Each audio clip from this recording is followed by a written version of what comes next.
Allah xeyir versin. Çox mübarəkdir. Allah xeyir versin. Allah xeyir versin. Sağ olun. Allah razı olsun. Necəsiz? Yaxşı. Yer Allah inşallah. qüvvət versin. Çok sağ ol. Çok sağ ol. Allah razı olsun. Allah inşallah xeyir versin. Polokarbonatdır. Yarım plastik material.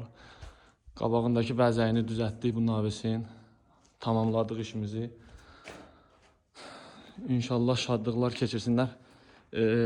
Müştəri tərəfindən evin arxa hissəsini də istədi ki, bağlayaq. Bu formada bağladıq. İnşallah düzdür qaranlıqdır, amma patolog dəyəndən sonra, işıq yanandan sonra yaxşı görsənəcək inşallah. Allah xeyir versin.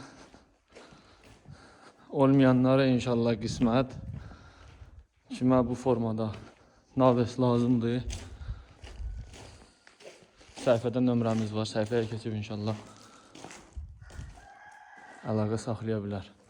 Sağ olun.